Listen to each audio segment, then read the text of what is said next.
Hi,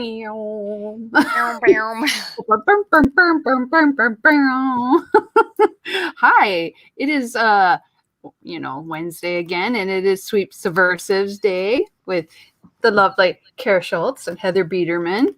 Welcome to our show. It is such a week. It is totally a week. It's been a week. That is, yes. And it has been a day within that week. I know. Oh my gosh. Every time I'm afraid to even open my browser anymore because it's bad news and more bad news layered. But we're gonna change that today. Yes. Because this is the Optimism show. This is the Optimism show. With your sunshine libertarian girls. And we are here to make the week a little brighter for all of you. Yeah. Right? Absolutely. I was listening to a podcast while I was working, and it's on English history. Oh, cool. And they were having an episode kind of out of order. It was a guest episode on Admiral Nelson. Oh, cool. And it was kind of interesting. I found out things about his life that I definitely didn't know. He and another man lived together with that man's wife. Yeah. And it was just a flat out affair. They were not friends. Whoa, cool.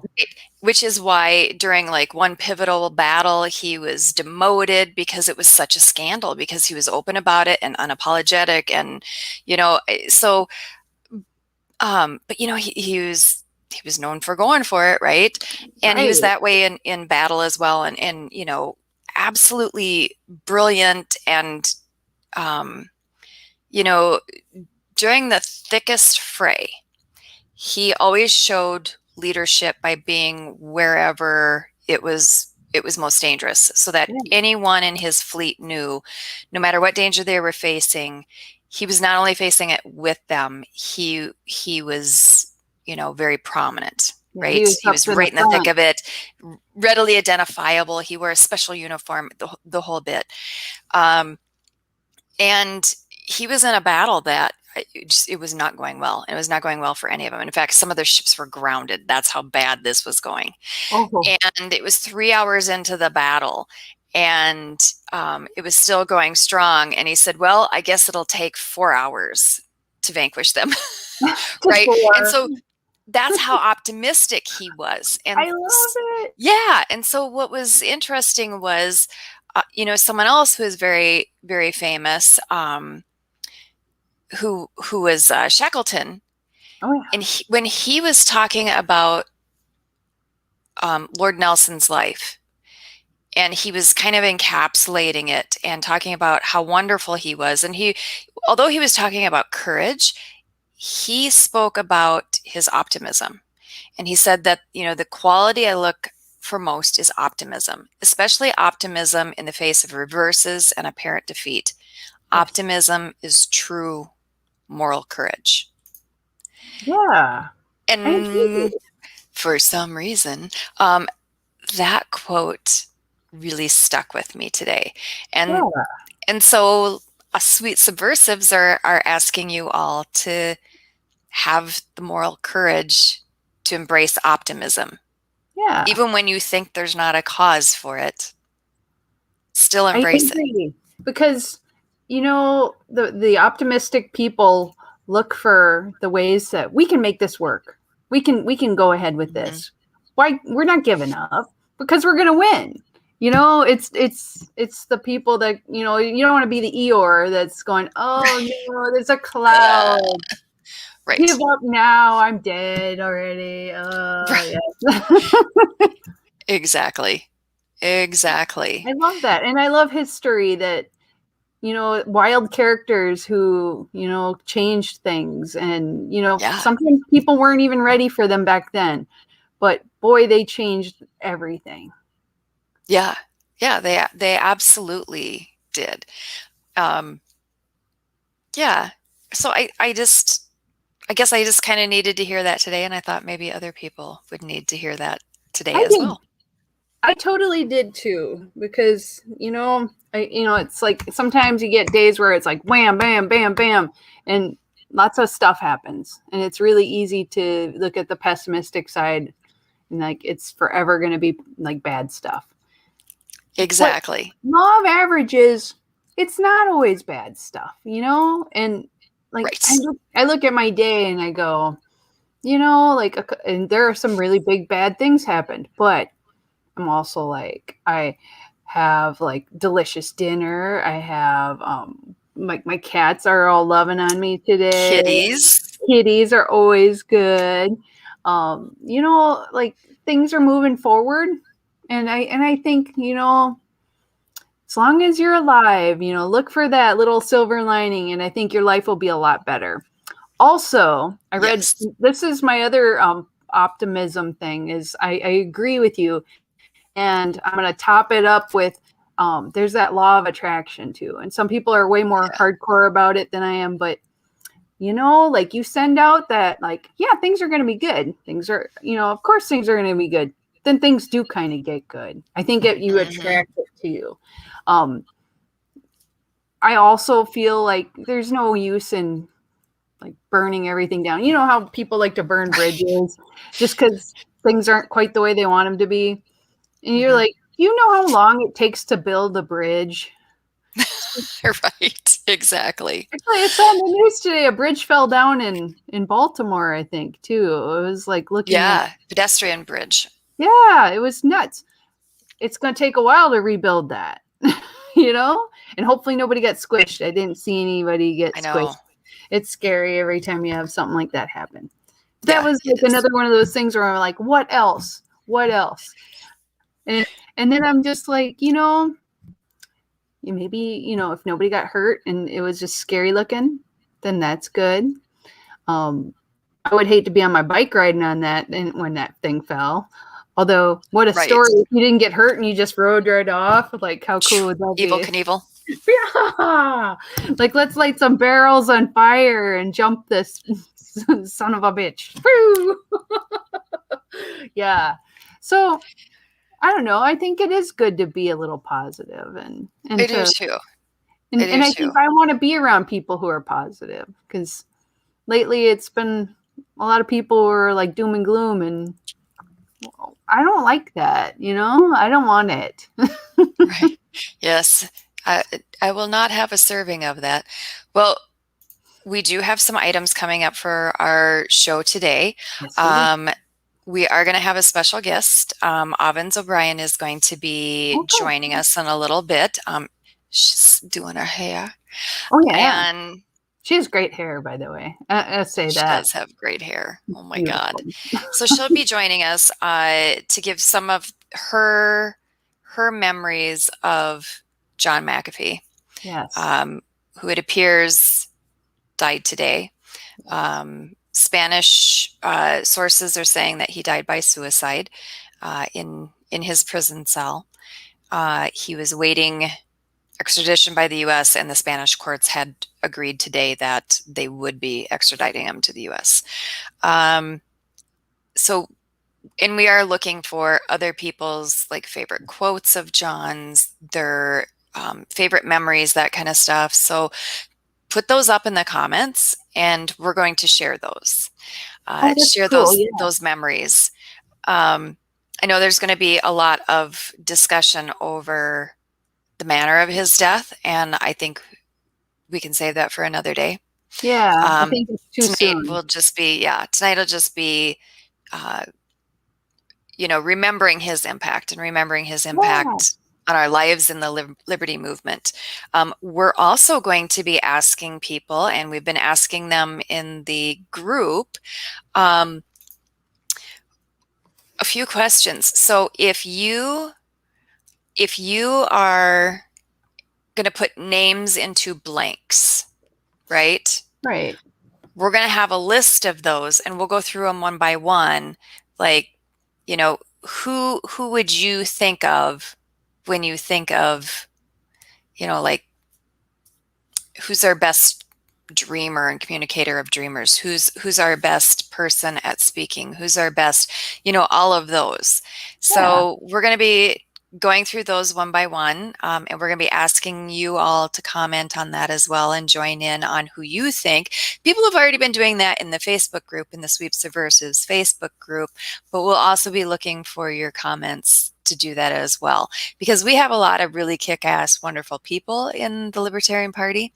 Yeah. And yeah, I think we have people to identify for every one of those lines. And I think we have multiple people that we could identify for each of those lines. Yeah. So, and if I seem a little discombobulated tonight, you know,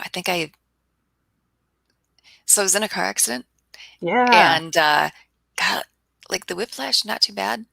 But the headache and concussion. You still got it? Oh. So still still trying to push on through that. Oh no, Kara. I'm so sorry. Oh Car yeah. accidents are scary. I'm Yeah. glad And that you're not hurt worse, but I'm not happy to hear about the concussion. well, and I was completely blindsided. Like There's when it nothing happened, to I was do. like, why am I spinning around? Like, did something just happen? It was very confusing. Yeah, the accidents Um, I've been in, it's just all of a sudden like, and we're going. Like, why are we going? Like, we all of a sudden we were on the road, and now we're like, wham! Like it's scary. yeah. Yeah, because I came to an intersection. It was a four-way stop, and Yeah, I stopped, and it was my turn to go.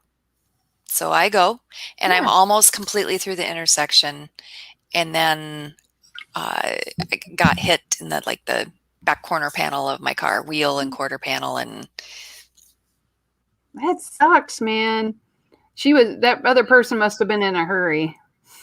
I think she was. She was trying to go get her mom to get her to a medical appointment, Was you not know, maybe, thinking you know, clearly. and she told me, she's like, "Oh my God, I thought you were going faster than you were. I misjudged and took off too fast." And Oh no. Yes, the Yaris does look like it's going warp speed. It might it not be does. though. And And so sometimes my real sad part is my car might be totaled. I was wondering because with those back wheel ones, sometimes it pinches it in a way that it's not going to work. The door doesn't really open or shut, and Oh, that honey. curved frame is twisted. Maybe it's time for a new Yaris. They stopped making them. Are you shitting me? No. Can you get a? What year did they stop making them? Like last year? 2020. So Okay, maybe you can get a we can used see if one. we can try to get a used one, but you know, but that's also, you know, like expense that you don't need, because sure, they give you money for what your car is worth, but it's not replacement value of your car. Oh, So really you get a down payment on a car and yeah. then car payments again. Dude, that sucks. You were so, I mean, like you were close to having that sucker all paid off and everything. If you Oh, had, I had it paid off. oh, I I hate had it that. paid off 2 years ago. You're like, shit. It's like, I love that period of time where you can go, I don't have to pay for this. This car's Yeah. paid for. And that's, of course, when an accident would happen or Hmm. hail or something. Like, Exactly. God, I'm so sorry. I know. I'm worried. I'm more worried about you. Cars are replaceable. Kara's are not.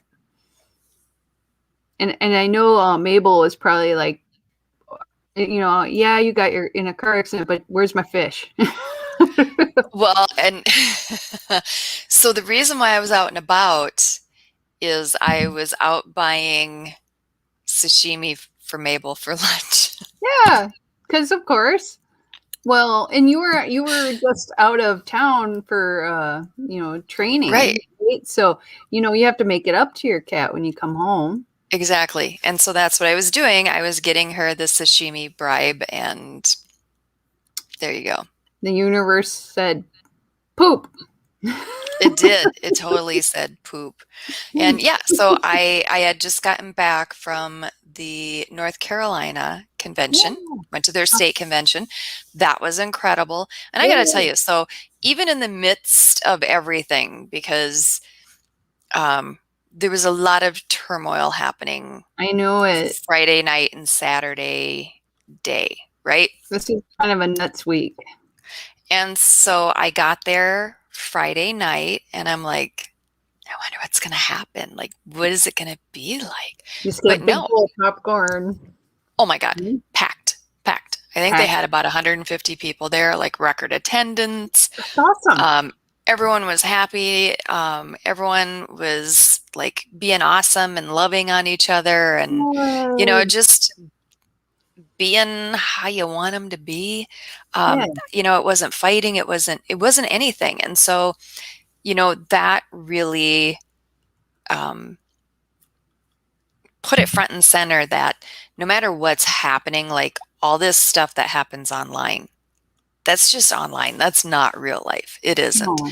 Because having all that happening in the midst of a state convention, and a state convention that went very well and was very well attended. The Good. speakers were great. The business meeting, got through their stuff. Nothing bad happened. Nothing. Things were spectacular, and Oh, I think that's good. how it is at most state affiliates. Yeah, right? Like I think they're fun. everything's fine. Everything's Yeah. going well. Yeah. But we get caught up in like the internet stuff and we think that that's real life, and it isn't.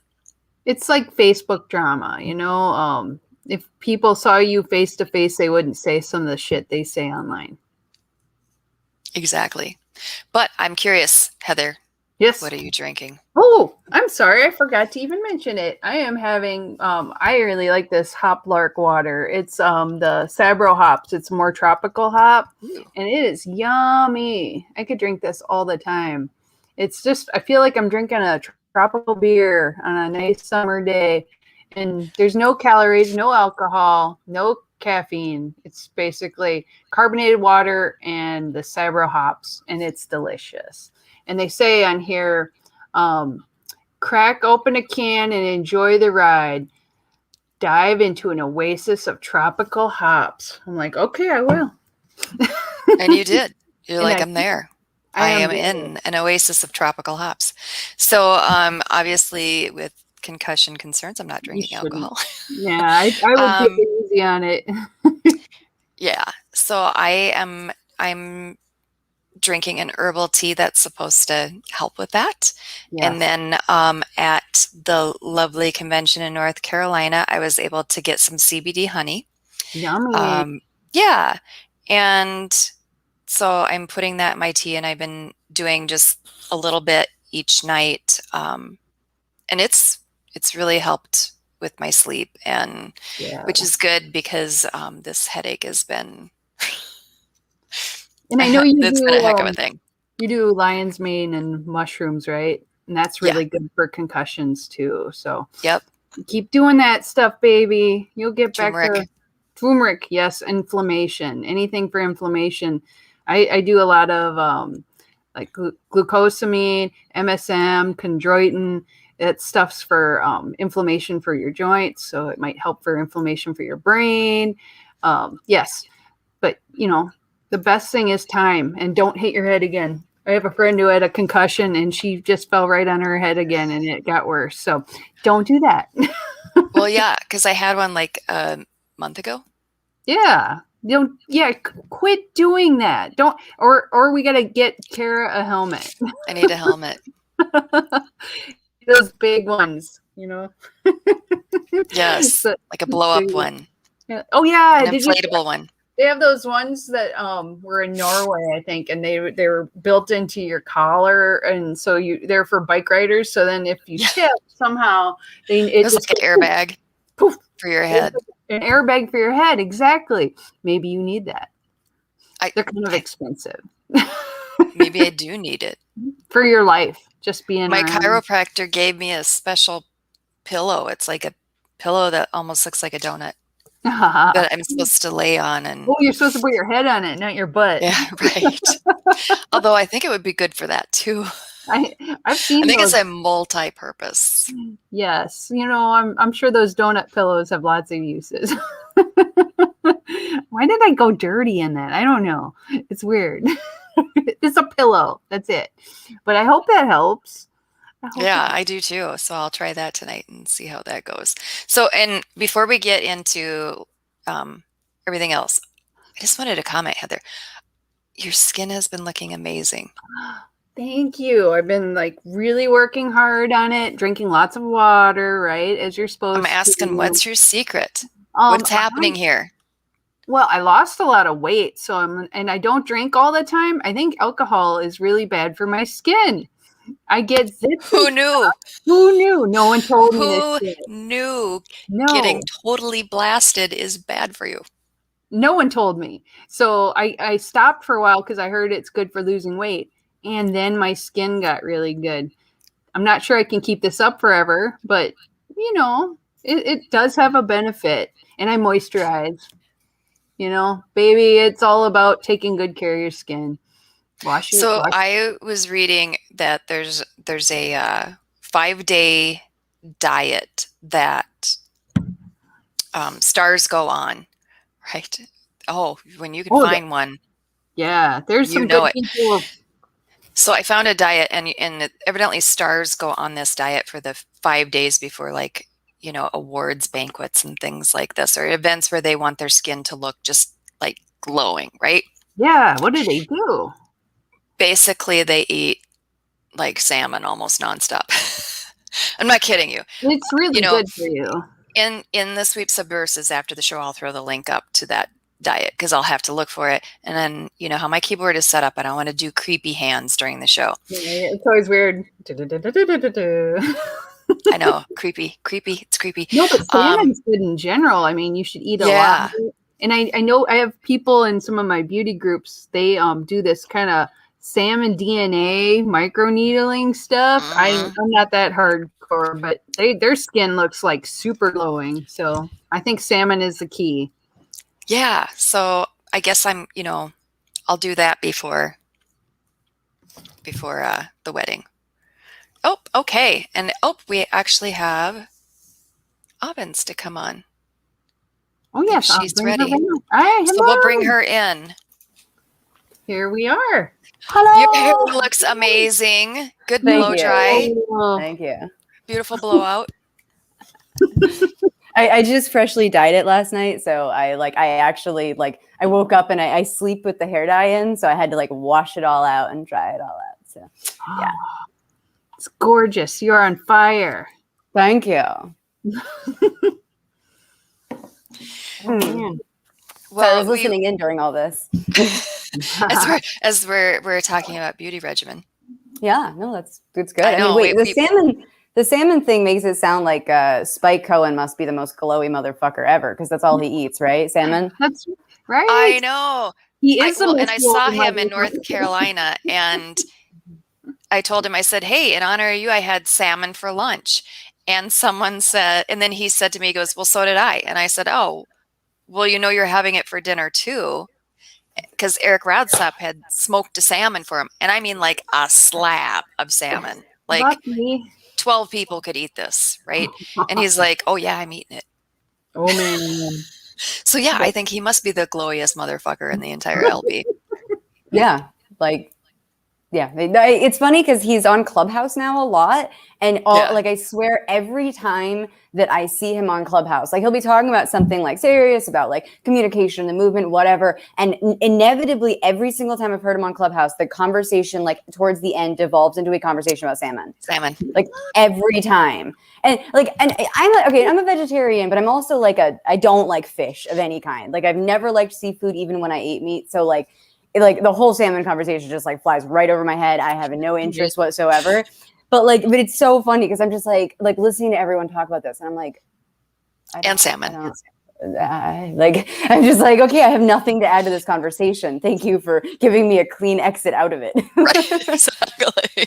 But avocado. Exactly. There's also avocado is the best thing ever for your skin. So yes, and I live in California where I'm legally required to eat 5 of them a day. So right. Well, I mean, avocado toast is the national dish, right? Or something like that. for people of my age, apparently. That's why we can't afford houses. Well, yes. Avocado toast. Yeah, stop getting all the damn avocado toast, That's and right. you could put a down payment on a very affordable house. Yes, but only an affordable one. Exactly. Well, we're so happy to have you on the show.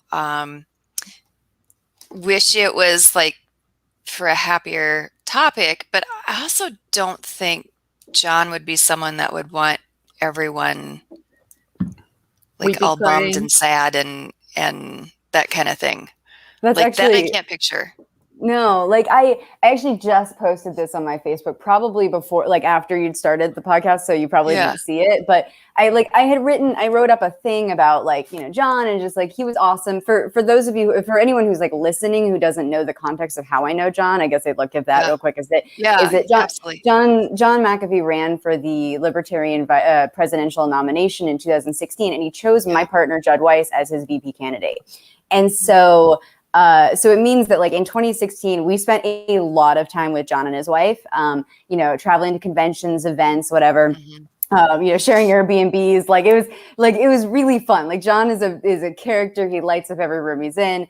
And so like, I wrote a thing about like how wonderful he was. And, and I said like dead, the news said he died today of an apparent suicide. And of course, like a lot of people are like commenting going, oh no, John, but the conspiracy, I think that he was killed. Oh, the Clintons, like all sorts of stuff.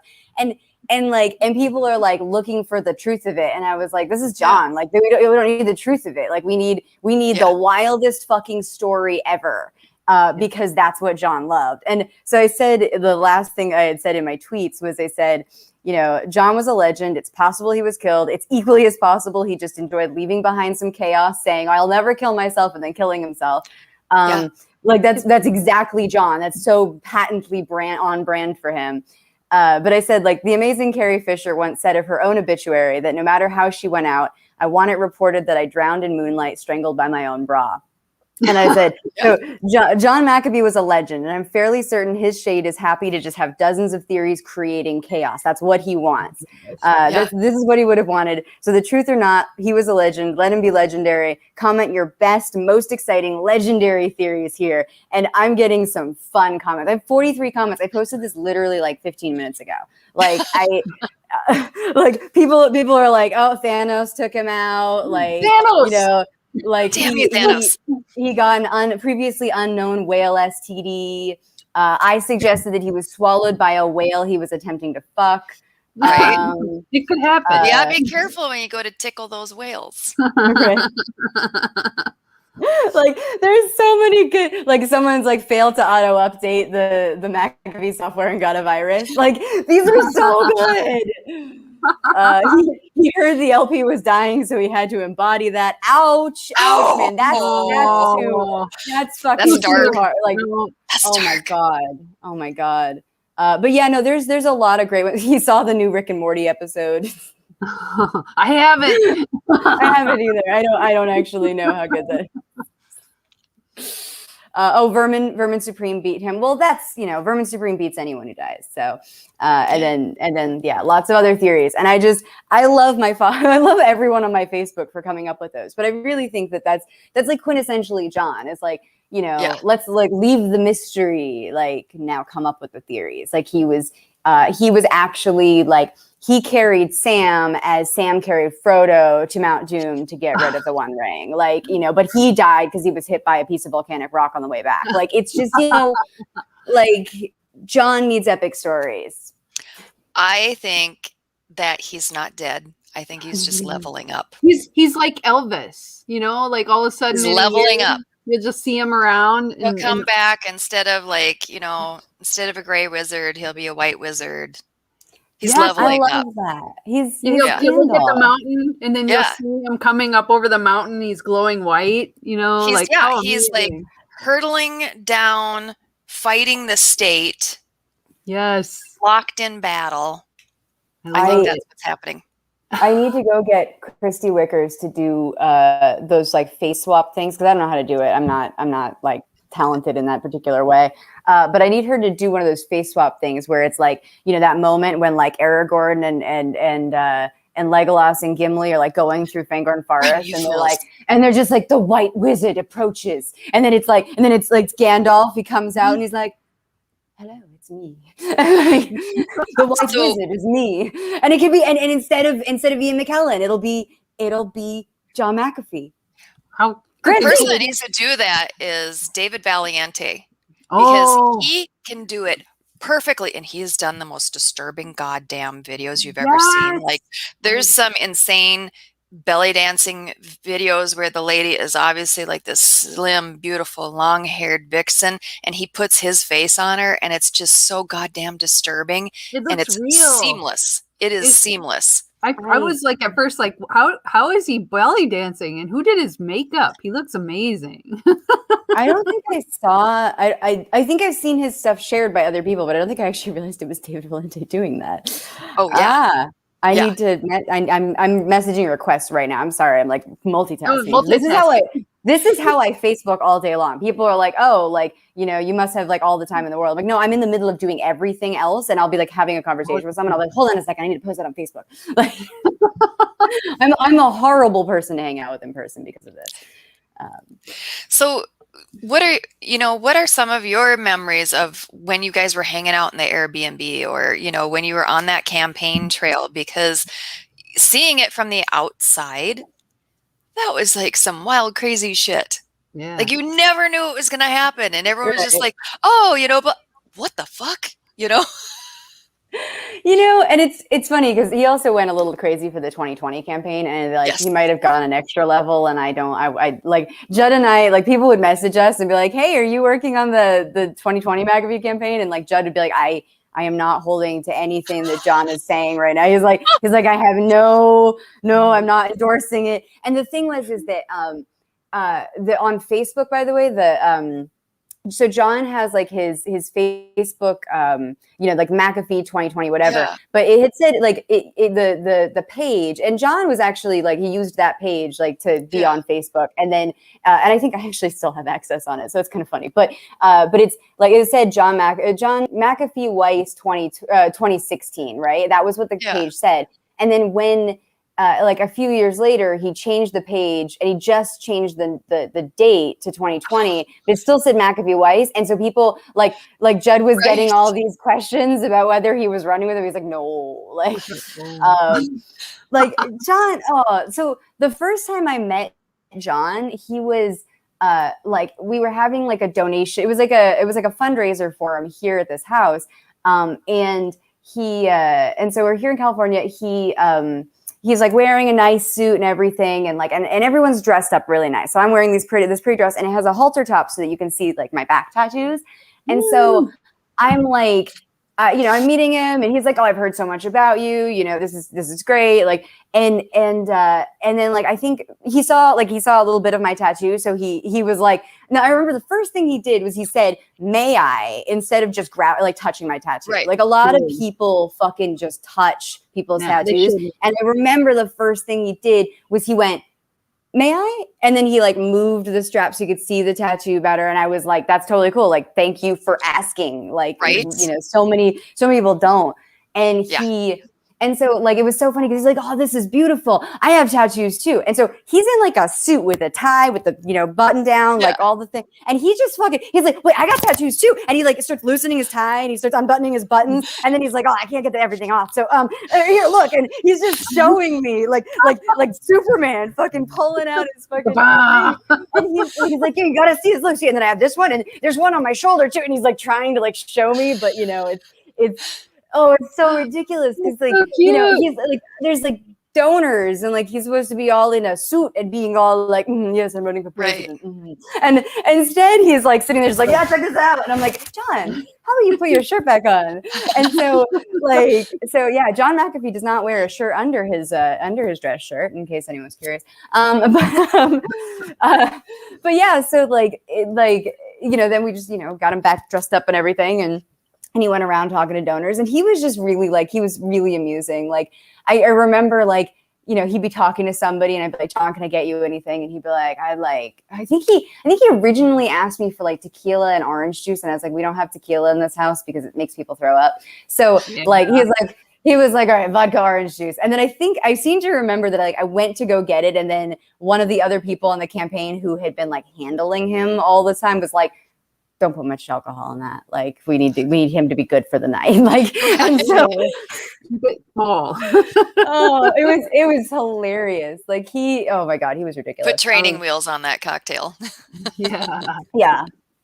But no, he had so many like at one point in that night, I don't remember which side of his face it was, but he claims to be deaf in one ear. And I can't remember which ear it was, but I was talking to him, I was on one side of him and he was like, oh, can you like switch sides? And I was like, okay. And he's like, sorry, I'm deaf in that ear. Some girl tried to shoot me. And I was like, okay. So then it's like, pause the conversation about libertarian theory. Like pause the conversation about the Libertarian Party for a second to go, a woman tried to shoot you. And so like he told this story. And the thing is that I've heard him tell this story to other people and the details change a little bit. So I don't know what the truth is, but his, but what he told me was that he was like, yeah, I was, like there was this girl and it was back in Belize or one of the countries he was in South America. But there was this girl that he was sleeping with and either like the local politician. So he claims that somebody convinced her that she should just shoot him and then take his money and like stuff. I don't know. And so basically he said that he was asleep. He had like fallen asleep, like on top of the bed, like just, sitting back, whatever. And the girl like approached him with the gun. And he said that she went to shoot him, but like she got nervous and like, and missed and hit right next to his ear instead of actually hitting him in the head. And then I was like, oh my God, what the fuck did you do? And he was like, oh, well, I mean, it immediately woke me up. My ear was ringing. And I think it was his right ear. I can't remember. But he's like, my ear was ringing. And then, I just looked up and I was like, hey, honey, come here. And he like motioned, like, he just put the hand on the gun and just says, okay, let's talk this out. He's like, then we had a nice conversation. Everything was fine. Oh, well, yeah, it was such a McAfee story. Like, other ways of, oh my God, and that story generally goes in that order. Like that's generally how he's told that story. But like, I was like, he's crazy. He's the most interesting man in the world, or he's lying out of his teeth, but that also makes him crazy. Like it just, whatever. Well, and that always is the discussion. Anytime John's name comes up, it's brilliant, crazy. Yeah. Right? Those are the two things that always come up. Yeah. Anytime his name is mentioned. Yeah. And he seems to, I mean, he loves chaos. Yeah. That was plain. That was always plain to see. But he always like attracts it as well, because even people who are not normally chaotic people around him, it was just kind of rub off. And suddenly you're like, oh, well, this is normal. And then, the next day you're like, no, nothing was normal. Nothing about that was normal. But it was perfectly normal at the time. Seriously. It's like he would suck you into this vortex of odd. Just odd. Yeah. He was like an amplifier. Like everything weird that would be going on around, everything would just get more and more weird and a little wild. Well, and he was like crazy smart. Like I ended up having a conversation with him because like at the beginning of the campaign, like he was still, by the way, I'm about to light up a joint. But at the beginning of the campaign, he yes, these are my products. Anyway, sorry. I sell drugs for a living. Anyway, at the beginning of the campaign, he hadn't been part of the Libertarian Party. He was running on like some other party platform. Yeah. And then he joined the LP and he was kind of like, it's like, you know, when you're trying to figure out your campaign's like stance on various policy. And of course, you know, with libertarians, like, you know, you could just, you know, go with the party platform and whatever, but you kind of have to kind of like work on your responses for various libertarian issues. And this is especially hard if you're not originally a libertarian and you're, you know, still working out what the libertarian response is. And if it differs from, let's say, you personally as a politician.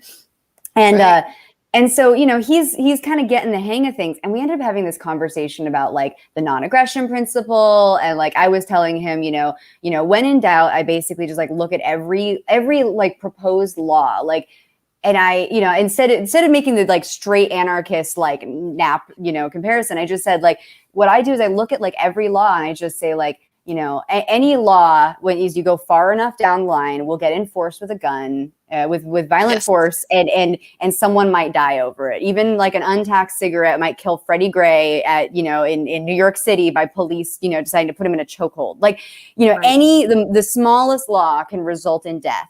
And so when you're thinking about what should be law, like what would you kill for? Like, I mean, I would, you know, pull out a gun to someone stop die someone if they do that. Right. Like, I mean, I'd pull out a gun to protect someone who was, you know, being robbed or being raped or being murdered. Yeah, there we go. I would pull out a gun and maybe shoot that person to death, like for doing that thing. But, you know, what else would I do that for? And so I was explaining that concept. I was explaining like the nap to John. And it was so fascinating because I just like watched as his brain was just like sorting through it and click, new click, filter, click. Apply. And then like from that point forward, like he was in debates, he was in anything. And like someone would ask him a question and we hadn't gone over that one, you know, we hadn't gone over that concept. And he would just like, I just watched like, it, you know, the words enter through his ear, they go through the filter. And then he like comes out with a response that was not planned, but is entirely consistent with that theory. Like with with the theory of the nap and the theory, like, he was so good at just being like, oh, new thing to learn, apply, consistent. Beep. Like he was a machine. Yeah. It was completely nuts. And I don't think anyone can disagree that the man was brilliant. And not just brilliant in one certain way. You know, sometimes you get people who are, you know, very tech brilliant, and that's what they're very brilliant in. Everything else, maybe they struggle, or, you know, they can't quite make it connect, right? Yeah. And that wasn't it with him. He wasn't just, you know, he wasn't a one-trick pony, right? He was very brilliant in many ways. And it was always interesting watching his interviews because, yes, there was times when it was just like where you're like, why am I hearing about fucking whales? Like, what? Why is this happening? Right? But in that same conversation, you're also like, okay, that was some brilliant insight. That was kind of amazing. Mm-hmm. And then you would get whale fucking again. Yeah. Right. No. And that's how it was. He's an agent of chaos. Sorry, go on, Heather. Yeah. No, I was just thinking he'd have this perfect balance of shock with smart and perfect answers. And it was always just throwing me like, which one are you going to get? You know? All of it. All of it. Mm-hmm. You're going to get all of it. Yeah, absolutely. Go on. Oh, no. Go on, Kara. I have another story about him, but I don't want to like. No, go for it. I want to hear that. So, this one's a secondhand story because we did a fundraiser in San Francisco and some friends of mine were hosting him, and then I wasn't here for this part of it. But apparently, my friends have this game. I think it's called like, I want to say it's Viking chess. It's like chess, but it's like super hard chess. I don't know. It's but John didn't know how to play it, but my friend, like they were staying there, like John decided to try it out. And so like they taught him. And so like the first round, he's like learning. And then like the second round, he beat my friend. Like it was a story. Like they were just like, yeah, like we taught him, like, you know, we did like kind of this practice round where he like learned the thing. And then like the first time we played, you know, I beat him. And then the second time he beat my ass. Like Like, it's just like, I like, again, I'm telling the story secondhand, but I just like that. I was like, that is so John, like that, you know, like he learns something and then he figures it out. And the thing about John that I love is like, you know, I've met a lot of like tech millionaire, billionaire kind of, you know, super fucking, you know, techy people, you know, like you have a conversation with Elon Musk and he's so awkward, you know, like he's really nice, but he's so awkward. And John is not awkward at all. I mean, John creates awkwardness. Like he likes to make you feel awkward. Yeah. But he's in complete control of the social situation. Like he, you know, and you know, partially I think that, you know, talking about fucking whales and stuff like that is like a way for him to kind of like play that up and, you know, and be in control and hold court a little bit. But he was so good at just being smooth. Like John was smooth. Well, he always understood the social rules, and you knew how thoroughly he understood them because he did like breaking them and then watching, right? And that was a control thing on the conversation. You know, if you can break the rule, you can control the rules, right? So it was interesting watching him do that. Mm-hmm. Anyway, my story interrupted you, Cara. Go ahead. No, I did want to ask you. So, you do sell cannabis products. We do want to hear a little bit about that. Actually, it's funny is so the company that we started in 2017 is called Lit Club, and actually we're kind of retiring this brand temporarily. We'll see what moves forward, but basically, we're working on another project with a man named Kyle Cushman, who is a kind of a famous grower. He wrote for High Times for a long time. And yeah, Kyle's wonderful. And so he's here in Los Angeles. He's been kind of overseeing some warehouses for us, and we're looking at launching another brand. But right now, like we're, you know, I've got the leftover product from before, and then, you know, of that brand, and then we're working on this new brand, and everything is just so insane right now because California seems to have we legalized marijuana, and then the California government just decided to make it as hard as possible to actually sell marijuana. The regulations involved, there's licensing from every step. So you know, if you want to grow marijuana, there's a license. If you want to manufacture, if you want to take grown marijuana and then manufacture it into something that's sellable, whether it's pre-rolls or eighths or whatever product you're trying to make out of it, you need a special license for the manufacturing and production. You need a license for distribution, and you need a license for either having delivery retail. or a distributor, any kind of retail. And so there's it's 4 or 5 licenses, and all of them are 6 figures. And so most people don't even own ideally, in order to make any kind of profit, you need to basically have the licenses from seed to sale. You just need to have all of the licenses. And it's completely insane.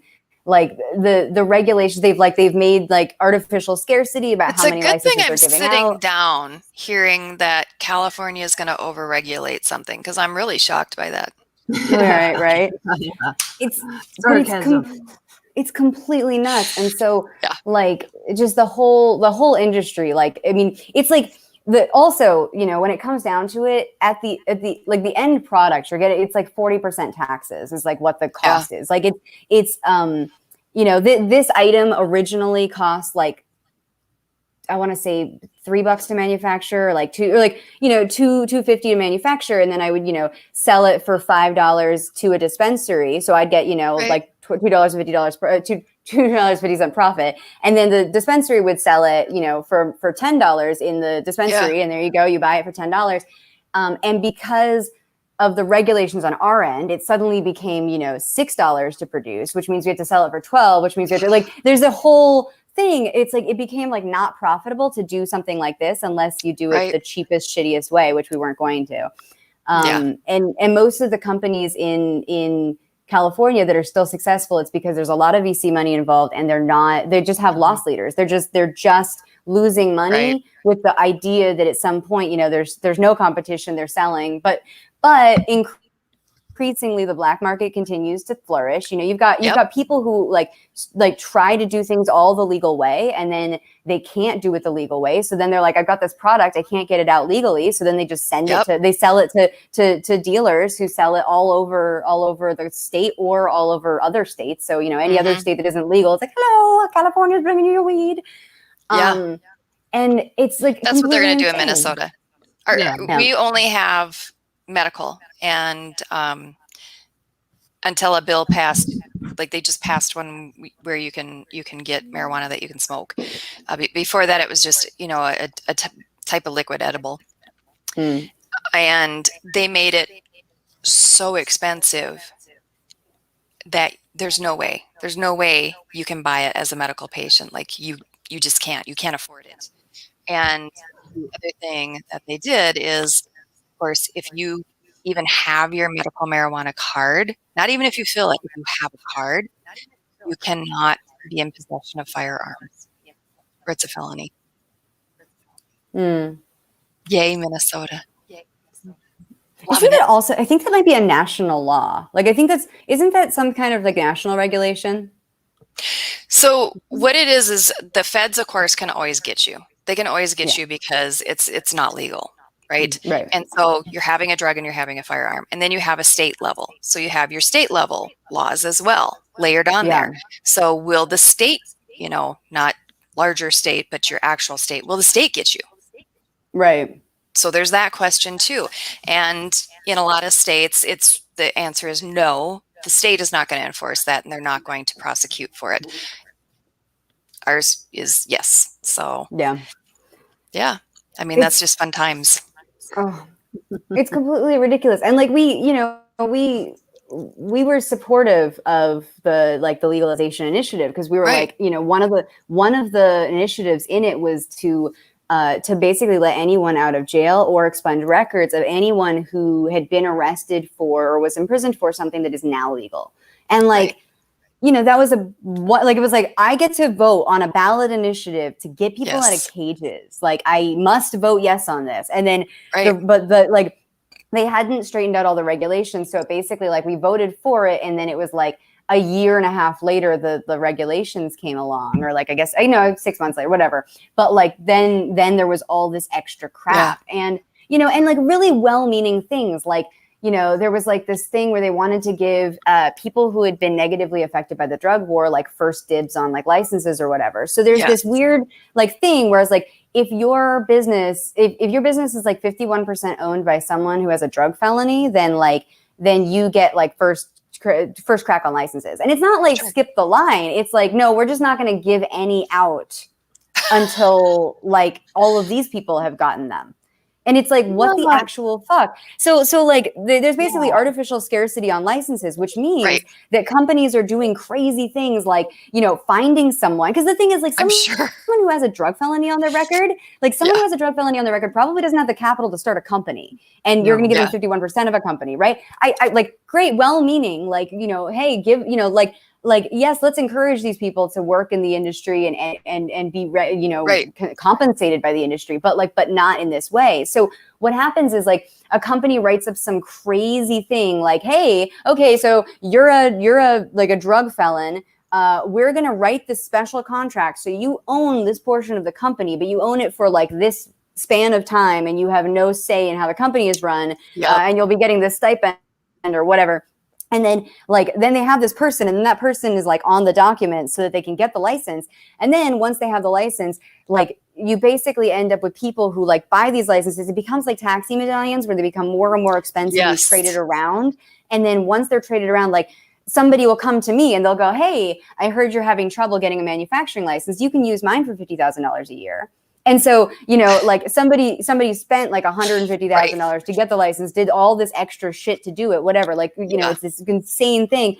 And then they're basically like charging monthly rent to white label their license onto somebody else's product so that they can get like done. Like, that's literally what's happening in this state. And it's disgusting. And like, and people who are still successful in the legal marijuana movement aren't talking about it, because they don't want the government to like come and do special inspections and whatever else to like talk about like what to because they're talking about this thing that's completely destroying the industry.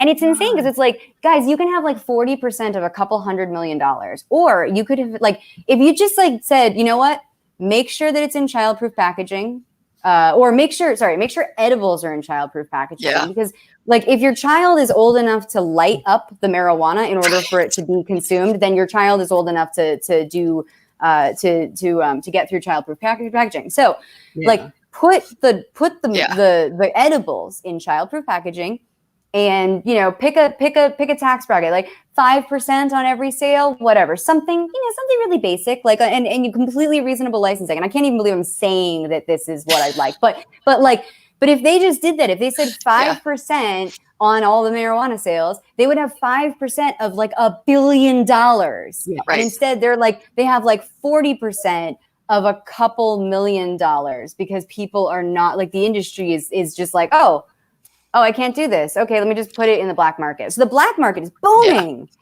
They would rather skin the sheep than shear the sheep. Yeah. That's what they would rather do. And I've never understood that. But whenever government gets involved, and they have an option to shear the sheep, or they have an option to skin it, they're going to pick skinning every time. And it's just short-sighted and crap. So in the last few minutes, can we shift gears a little bit for you? Sorry. So we have, as we look at the Libertarian Party, and we're thinking about people in the Libertarian Party, we had a list of things where if we made a T-shirt that had, like some of those sayings on it, who would we put for each of these sayings? And so the first one is dream like. Who in the LP do we think really helps us picture the dream of what a libertarian world would be like? And so we were kind of going through some of these, and we had people going through on Facebook as well, saying, what they thought. And some of them were very LP specific. Some of them weren't, like dream like Martin Luther King Jr., which, absolutely very apparent. Maya Angelou. And I was thinking, go on. And I was trying to think, who really does, do the best job of getting us all to see that vision, that dream? Who can paint the best picture of what a libertarian world would look like? Let's just put John McAfee for all of these. Yeah, we could. We need to add one that says "fuck whales like blank." Yes, and then that would totally be okay. So one person says Larry Sharp. So dream like. I mean, I would say that all of these I would put Spike Cohen in there, but I'll come up with some more diverse answers. So dream like. I know. I think that's the hardest one, actually. We can come back to it. Lead like. Who do we think is one of the best leaders in the Libertarian Party? And I don't mean someone that has a title, but someone that, and see on that, this is one that I would definitely put Spike on. Yeah. Because to me, a leader is someone that others willingly choose to follow. Right. And he never has to push people in a direction. He just walks in that direction and they go. Yeah. And he isn't even concerned that they're not going to go with him. Of course they are. But who do you think? Do you have anyone, Heather? I'm back on Dream, and I was thinking Vermin Supreme. I was thinking, yeah. I like that. Vermin is just like, he's like a dream state. It's just everything is like there. Any possibility, anything could happen. I like it. All right, let's hit a next one. Fight. Who's one of our big fighters? Like Chrissy always fired up. Christy Wickers is a good one. She would be a good one. Example of that. Yeah. I mean, I guess it depends on like what kind of fight, you know, like I don't know, like what, like there are people who fight very like quietly and like they just, you know, they're just fighting through like in very back end ways, and then there are the people who, you know, get out there and you know, and get dirty, and sometimes I'm not as fond of that because I'm just like, you know, let's not make a mess, but you know, there might be different examples of that. Right. I think Aaron Adams. Oh yeah. Yeah, Aaron Adams is a good one. Let's see. Who else can I think of in that? Ooh, think like. This is where I would put Larry Sharpe. Yeah, I think definitely like Larry. But you know, I would also put Tyler Harris. Oh yeah. In this one. I could see that one. Yeah. You know, people underestimate him.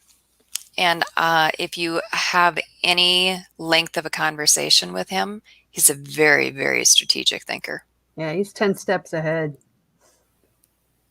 Well, right. Ooh, who's one of our better writers? Oh, goodness. So many. Somebody tagged me on this one. Did you see that? Yeah. Somebody tagged me on this one. I was like, oh.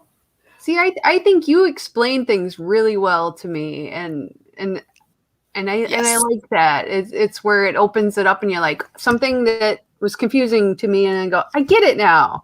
And that's when I read it like that, it's like the light bulb goes off, and I love that. Mm-hmm. That's really like what I try to do. I wrote an essay ages ago about how I feel like I'm not a writer, I'm an interpreter, because I grew up in a really academic family, and we, you know, like my mother is really fucking smart, but like I look at like my early college papers and how I used to write, because I mean, I was just like, I used to write in the most like convoluted way, to be like, oh yes, and then if one were to consider blah blah blah blah blah, and like it was just really like it really inaccessible, and it made me seem really really smart, but it didn't. I was like, why am I gatekeeping knowledge? And so I started thinking about it, and I was like, I was blessed with like, you know, like an ability to understand extremely esoteric and philosophical and complex things, but I want to like be able to translate them into something that everyone can understand. And so that's kind of like, that's become like a goal in everything that I write, is less about painting this like picture and more about like describing things in a way that everyone can understand and like and get this kind of gut feeling about, you know. And so that's, I don't know, that's why I write the way I do. You know, and I always think being concise and being able to take complex things and break them down and put it into ways that people can understand, that's a hugely important skill. Yeah. All right, let's hit another one. Build. Who's one of our builders? People that build things up. Ashley Shade. Yes. Ooh, I like that. I like that a lot. I would put Kevin Gowan for that too. Oh yeah. The work that he has done in Pennsylvania, he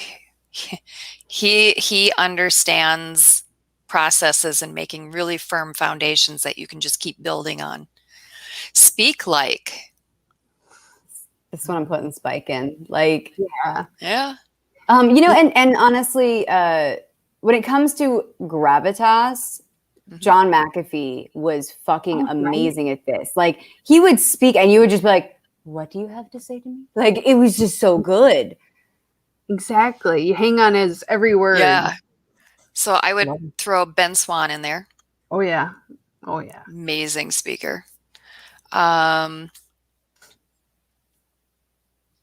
would put Chris Spangle in there. Yes. What's that? Different type of speaking. And I would put Mons in there as well. Outside the LP, but in the Liberty Movement, Anthony Davies and Steve Horwitz. Yeah.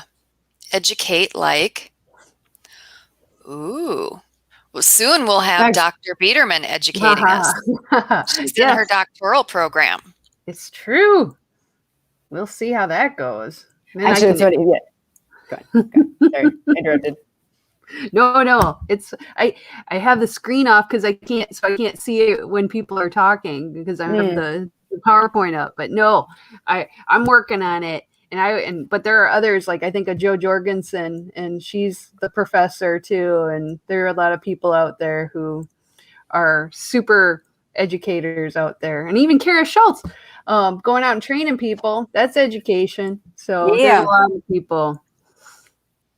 It's funny. I was thinking of you because we switched the slide before as Anthony Davies and Steve Horowitz. I was thinking of educators, and then but we you were still talking about speakers before. That's why they were my educate. Yep. Believe. See, that's another hard one. It's very spiritual. Yeah, it is. Like who brings the heart to the LP? Those are the people that Michelle McCutcheon.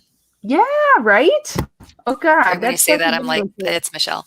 Yeah. I think sometimes just changing the word into the meaning of it. Yes. Yeah. We're almost we're out of time, but we'll keep going. Challenge like. Ooh, someone that challenges you.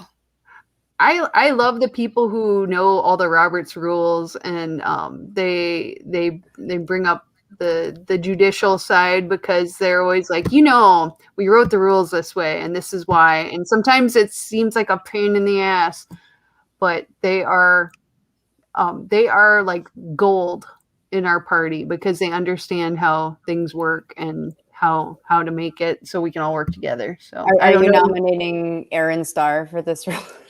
Sure. You know what, Kara? It's funny because Aaron Starr is from California, and for anyone who's watching that doesn't know who Aaron Starr is, he's a delegate from California who's obsessed with Robert's rules. But it's funny because what's handy about him is like whenever I want to like go up and ask something, and I'm like, what do I say at the mic? Like I just go up to Aaron Starr and I go, Aaron, I'm trying to do this. What do I need to do? He's like, you need to do a move to blah blah to suspend the rules to blah blah blah, and he explains everything. And then when he talks about like, a lot of times, like when we're doing bylaws things in the California one, he'll like get up and he'll be like, wait, point of order, can we amend this, blah, blah, blah. And people will be like, oh, shut up, Aaron. And I asked him once about that. I was like, everyone like tells you to shut up. Like, what is your goal when you do this? And he's like, I like to read the bylaws. I like to read every bylaw and every procedural rule that we make. Because like, I like to read them like they're being weaponized by somebody I disagree with. And he's like, and I like to make sure that whatever I'm writing can't be used against us. And so, and I was like, wow, like, cause I think about that all the time when I write and I'm like asserting a point, I'm usually thinking about what people are going to say about this that like they're going to disagree with me. And I try to address all of those things. Right. And so I was like, now that I understand this about Aaron Starr, I like him a little bit more, like because that's something that it's like you get his motivation and you can understand it. Yeah, thank you for protecting us from these things being weaponized against us. So whatever, I'm gonna give challenge to Aaron Starr. I love it. There you go. I will give it to another Californian, and I will say Scott Lieberman. He challenges for accuracy and for strategy in very positive ways, but he's very persistent and wants to know, why is it being done this way? Why isn't it being done this way? Those types of things. So, that I like that. Like, I really enjoy that. So last one. Inspire. So the last one, who inspires the most? Goodness. See, again, Spike works. Vermin Supreme works. Yeah. Edward Snowden works for me, but he's not in our movement. Yeah. Right.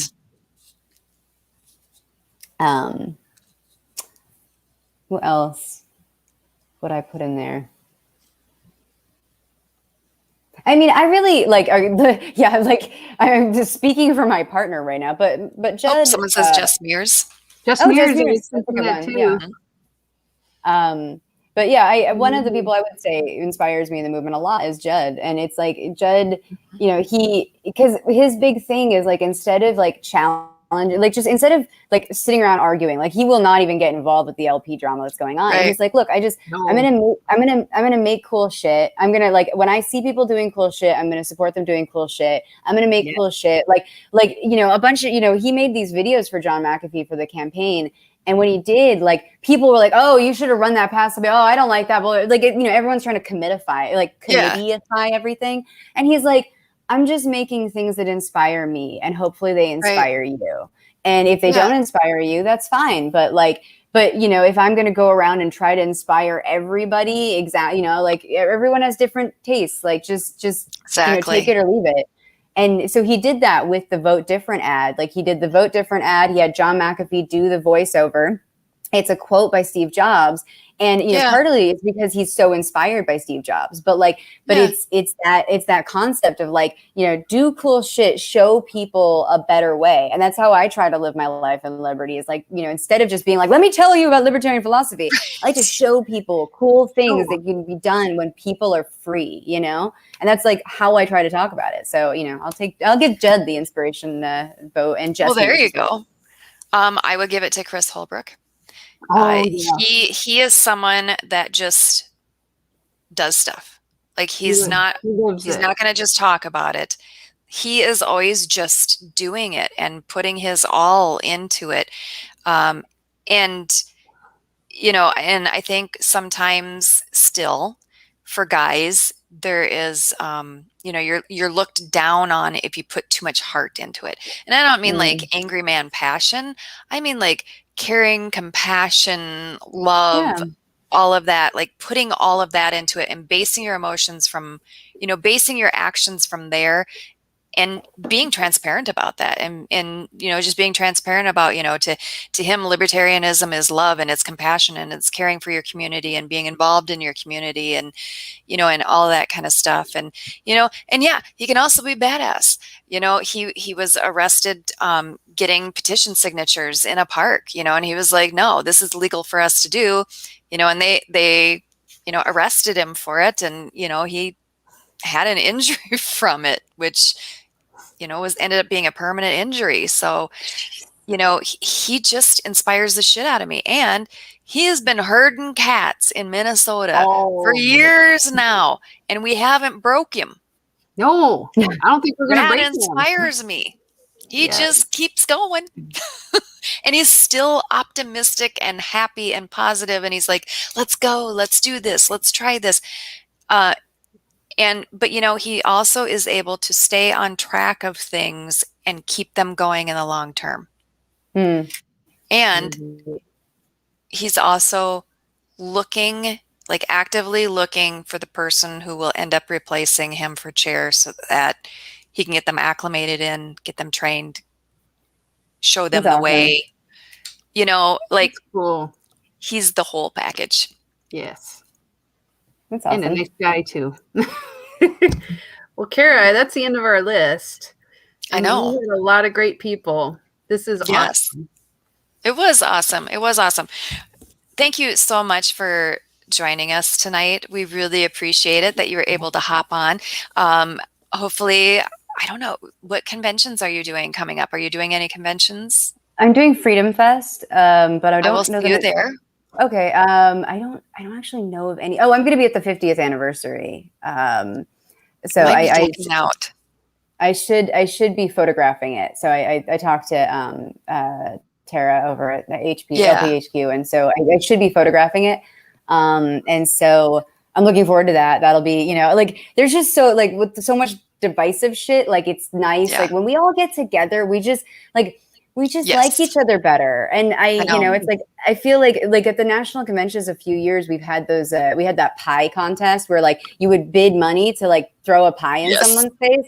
And I really like that, because it's like, you know what, like, we talk a lot of shit on the internet, but, like, at some point, like, let's just get it out. We're in person. And then if you really want to raise some money for the party, well, you know, shoving a pie in somebody's face. And I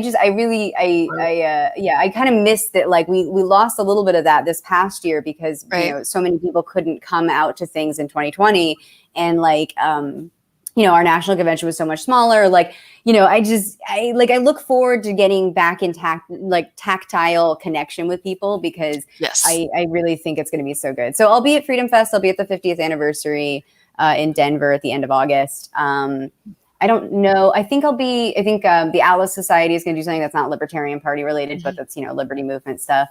Yep. Yeah. So I'm doing that. It'll be good to see. So you'll be at Freedom Fest?